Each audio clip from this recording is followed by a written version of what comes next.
Hello and welcome to On the Table. We are broadcasting on RTM Click and MyTV's Berita RTM channel 123, which is also live streaming on Facebook. I'm your host, Mohana Priya.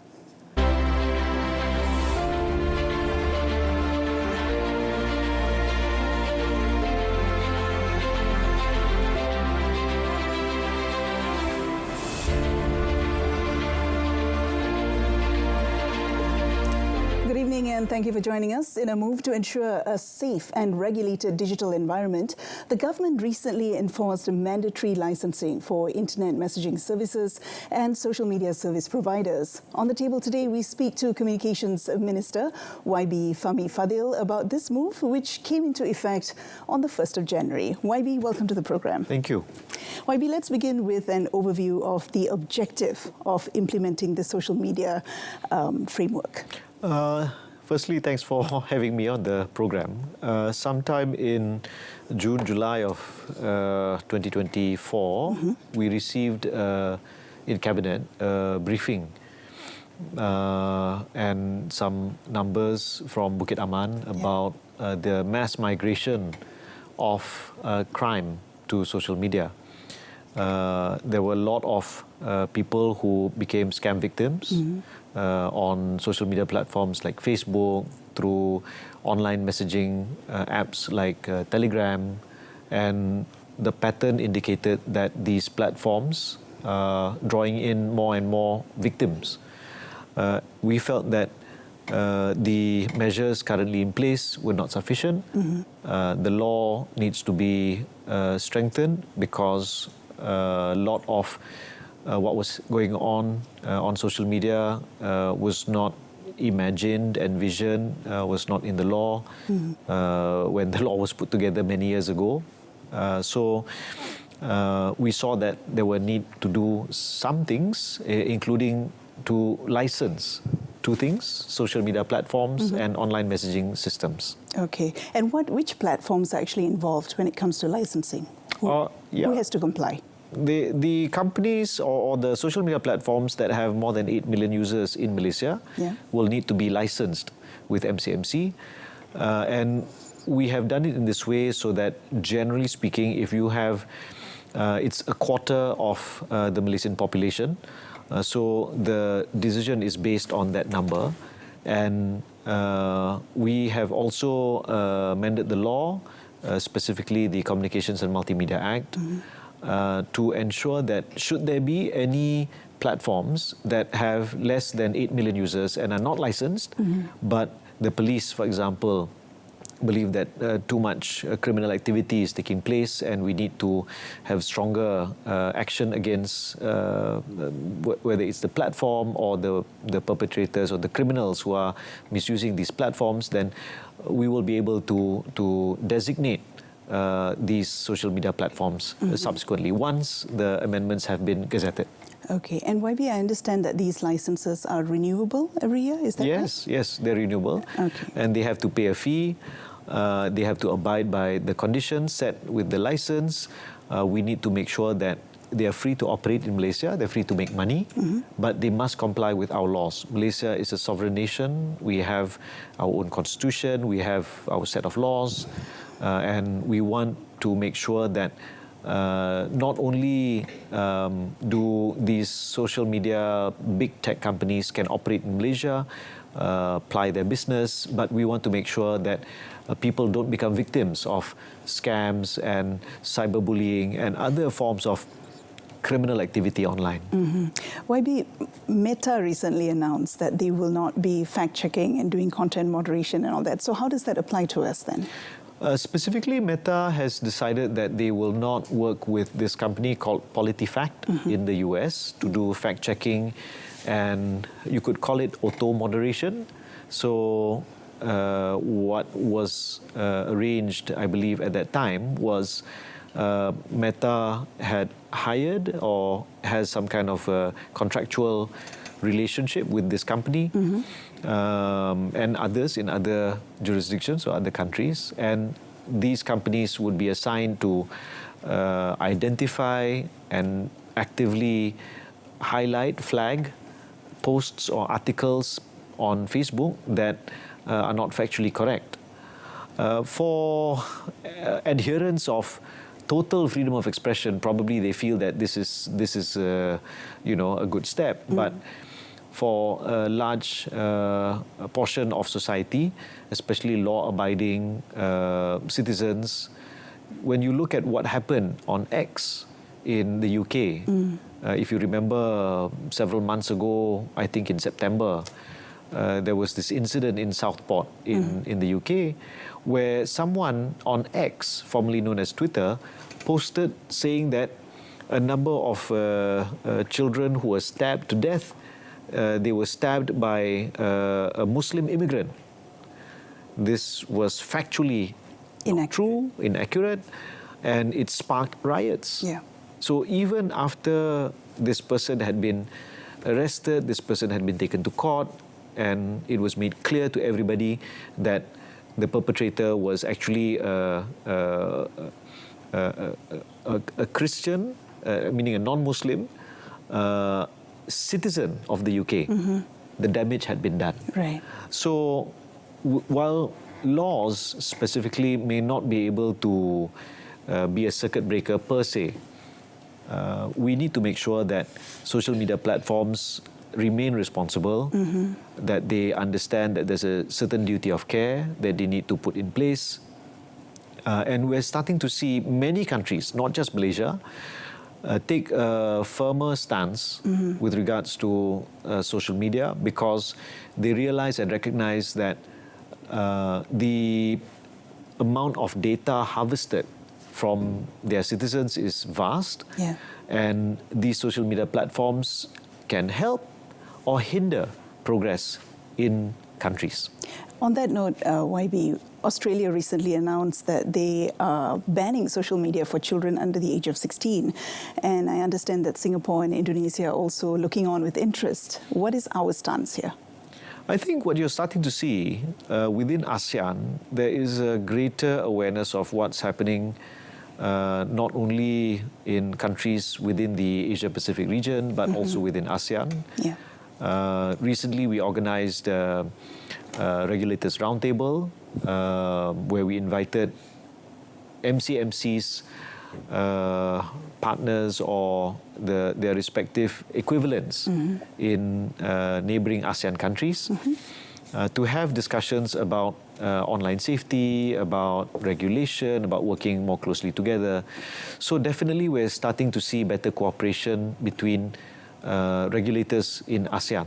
What are you hoping that will come out of that, meetings such as this? Well, I think firstly there's this recognition and appreciation of the fact that ASEAN is 680 million people strong. Yeah. That's a huge market. We are 1.5 times the size of the European Union, which means that the potential for growth for the ASEAN market is vast. It's, I dare say, gargantuan. And at the same time, we also recognize that ASEAN is in ranges from Singapore through to Myanmar. So different stages of development, different challenges. And the peculiarity of ASEAN compared to the EU is that we have what's known as the ASEAN Way, where we do not interfere in each other's goings on, in each other's countries. We don't impose. We don't have an ASEAN parliament, for example. But at the same time, we recognize that certain challenges faced by one country is faced by all countries within ASEAN, not just within ASEAN. You take a look at crime like scam. They are oftentimes transnational, usually involving neighboring countries. And we've also discovered that you need better, whether it's police to police, government to government, agency to agency, regulator to regulator, cooperation, so that these loopholes abused by these social media criminals can be closed, and we can nab them and we can bring justice. YB, how are we with implementation of the social media licensing framework? I'd like to circle back to that because I believe the last statement said that some were still in the process. So where are we today? So today, as of today, January the 16th, three media organizations have been licensed, namely TikTok, WeChat, and Telegram. Meta is in the final processes of submitting some documents proving certain legal aspects that they need to show. So that's in the final stages. Google and X have different situations. I think Google, they're making an argument that they're not social media, but we've taken a position that there are parts of YouTube, which is social media. YouTube Shorts, for example, is just like TikTok. Yes. While X, they're claiming that they have less than 8 million users. That's right. So right now, we're assessing some of these claims. We're continuing engagement.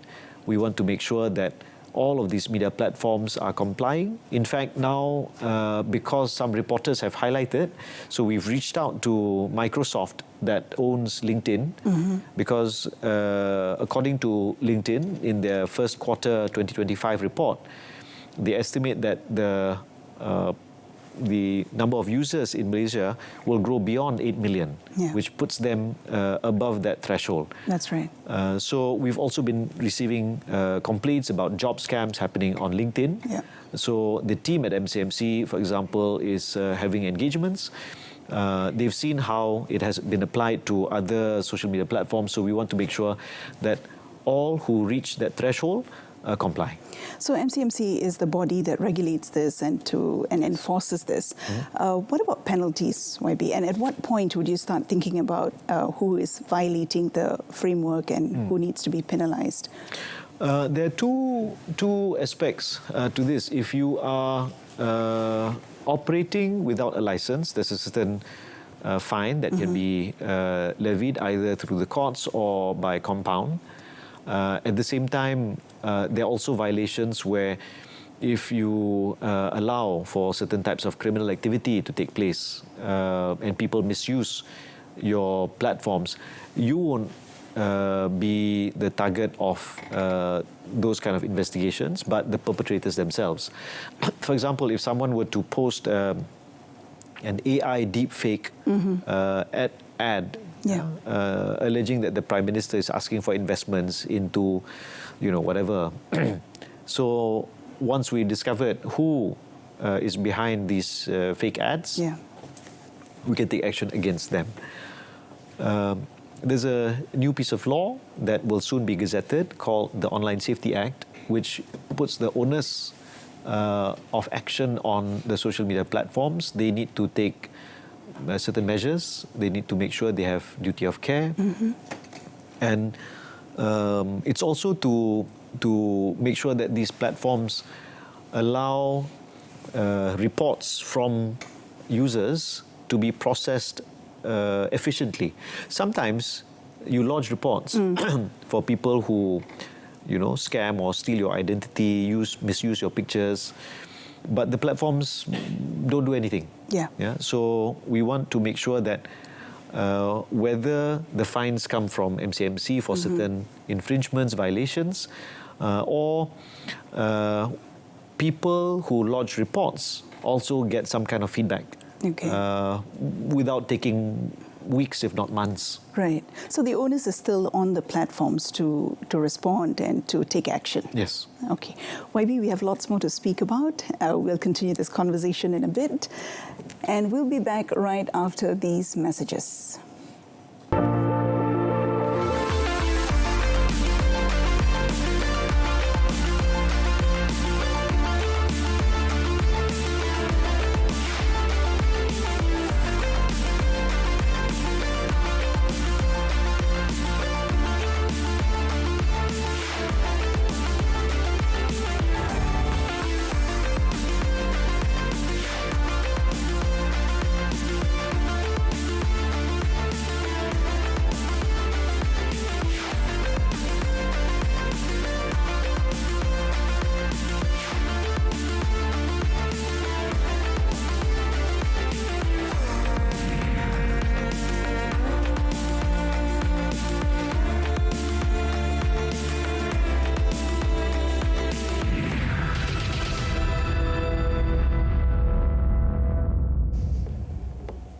I'm speaking to YB Fahmi Fadil, Minister of Communications, on the social media licensing framework recently implemented in Malaysia. Now, YB, I'd like to speak about a sensitive matter, freedom of expression. Now, I'm sure you've heard of critics saying that it's going to be very difficult balancing regulations with freedom of expression. What are your thoughts about this? I think this issue is not about freedom of expression, which is guaranteed guaranteed by our federal constitution. This is about online safety. It's about making sure that while we have faster, cheaper, more widely accessible internet, we also want safer internet, especially for children in our families. The discovery I made some months ago, I was in my constituency in Lembah Pantai. I was visiting a school, a primary school. And this was when the school year of 2024 started. And we were distributing helmets, making sure kids, standard 1 kids, are safe when they come to school and go back. And I asked, like, how many of you have TikTok accounts? Half of the 400 kids or the 200-300 kids who were in front of me put up their hands, and they're standard 1. So my worry is when these children are consuming so much content that is, we don't know what is served to them, we don't know the kind of algorithm. That's right. And the impact that it has on a child's mental development. All of this is extremely worrying. So when we look at what's happening in Australia and how Singapore, Indonesia and other countries are paying attention, banning social media accounts for under 16, I think, at least in Malaysia, this is not about, I said, it's not about freedom of expression. Correct. People are still free to speak up and speak out, except they need to be mindful of not inciting racial discord or interreligious disharmony, or don't be disrespectful to the Malay rulers. But when it comes to children particularly, we have to draw a line. That's right. I think the most worrying thing that I saw in my discussions with Bukit Aman has to do with child sexual abuse material. You'd be surprised to see sometimes the content that is available on whether it's Telegram, Facebook, that puts together a whole host of pictures of girls in school uniforms. I'll leave it at that. Yes. And this is widely available and accessible. And it preys on children, school children. So we've got to make sure, one, school children are kept off social media. Go and play football, go and ride your bicycle or play video games. Stay off of social media until you're much older and you're able to process and discern and differentiate certain things. But YB, there's a small problem there. Teachers are still using WhatsApp and whatnot to send messages out to lower secondary school students. So how do we then stop that? Because parents don't want to give smartphones to their kids if possible. I think many teachers may not be aware. Actually, WhatsApp itself does not allow under 16 from using their platforms. And all social media platforms, bar none, set a 13-year age limit. So you've got to be 13 years and above to use TikTok, YouTube, to open accounts. Our problem is those who register, are they really the age they claim to be? So this is the question that many people are asking. How will Australia implement their law banning 16-year-olds, under 16, from opening social media accounts? We have not yet decided whether we want to follow suit, but at the very least, given that these social media platforms have set that limit themselves, we want to see how are they actually implementing it. Actually, YB, recently we spoke to the MMHA president, Malaysian Mental Health Association president, and I quote from him, that young people need to chase real dopamine, sunlight, exercise, creating, and not fake dopamine, which comes through the use of social media, which will eventually lead to addiction. And that's the problem, isn't it? I think we have to, right now, you can't avoid the fact that a lot of these devices, it's everywhere, it's anywhere. Yeah. Sometimes parents use whether it's tabs or their phones as digital nannies. So I think parents have a role to play, Yeah. teachers have a role to play. Yes. That's why in the coming week, actually inshallah on the 21st of January, we'll be announcing a campaign, nationwide campaign on online safety awareness. Okay. And we want to work with the Ministry of Education to look at the 10,000 schools across the country, paying particularly close attention to the Parents and Teachers Associations, Yeah. PIBG, Yeah. with the teachers themselves and with the students. And 10,000 schools, that's no mean feat. So we won't be doing it alone. We'll be working together, MCMC, and also some NGOs, some also with the Information Department, Jabatan Penerangan, to make sure that we go down and really work with the schools to make sure that we stop social media, particularly in primary schools. Yeah. Stop Yeah. social media from coming in. Correct. Parents don't use it. Children definitely don't use it. Definitely. Teachers don't use it. Okay. Yeah. But if parents and teachers want to communicate, then go ahead. Yeah. But with children, Mohana, I got one message one time. A 10-year-old child, school boy, I think it was, sent a WhatsApp message to his teacher, Okay. asking her to send him pictures. I'll just stop there. So I'm like, how dare you? Yeah. Two, how did you?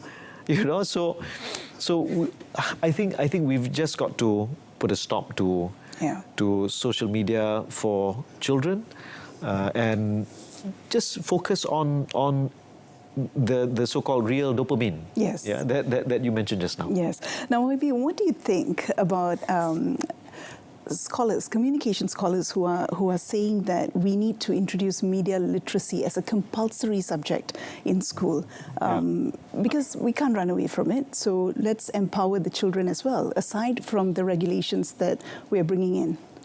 Yeah, I agree. I think it's digital literacy. Yeah. It's about knowing how to look after yourself, keep your data safe, Yes. keep your family safe. For example, parents, if they even want to share pictures of their children, blur out their school logo, for example. Yeah. Don't show, Personal details. Yeah, don't share, oversharing or sharenting. I think it's Sharenting. Yeah, it's not a good trait. So I think digital literacy is important. We must recognize that digital economy is an important facet of the wider economy. It contributes about almost 25% of our GDP. But at the same time, according to PDRM, criminals stole nearly R500 million from scam ads and scam activities on Facebook in 2023. Wow. More than almost R500 million. Yeah, so that's no chump change. That's a lot of money. That's right. So we've got to harness, we've got to know, we've got to be careful, we've got to be aware. We need to understand the value. We need to understand limits. Yeah. So I think this is our challenge, not only for the government, but as a society. Take full use, there are advantages. People can earn money, people can make friends, Right. but you don't want to lose your money to scammers. You don't want to make fake friends who actually their identities have been stolen from your real friends. Yeah, so I think we need to see the benefits, but be careful, and key to that will be digital literacy. Yeah. YB, we've got about 2 to 3 minutes left, and I have a final question for you. Are there plans to revise, update the social media licensing framework? And if so, how would that happen? Through stakeholder engagements, or will you be seeing how it's going at the moment? MCMC has outlined about 13 categories of digital services, so not just social media platforms. A lot of people are asking e-commerce, for example, or streaming services, or other areas. So we've identified 13 different categories. Right now, we have started licensing two platforms, two categories. So namely, social media platforms and online messaging systems. Correct. We will assess the performance, the kind of challenges, whether the ecosystem and industry, big tech, understands. And we stand guided by data. We make decisions really based on empirical information. Like I said, what really prompted us to rethink regulation and licensing of social media platforms was the kind of reports that we received from the police about mass migration of criminals to social media and online spaces. So I think we will look at benefits, but we will be cautious about how social media platforms are changing. Right now, a lot of people are wondering whether TikTok will still be around in the US come next week. We'll know next week. So at the same time, people in the US are talking about adopting a new app called Red Note. You know, so which is completely Chinese from China. So I think things are changing. It's important to be nimble. We don't want an over-regulated environment. What we want is a safer environment.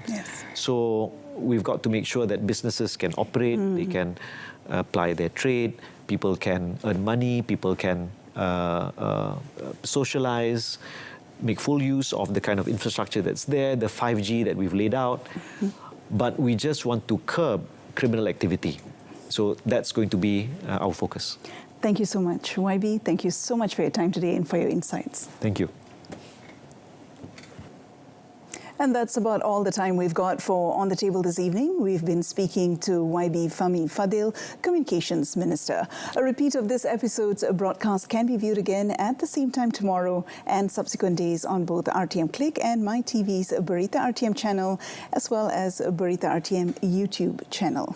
Till next Thursday, where we'll discuss another topic of interest, I'm Mohanapriya signing off.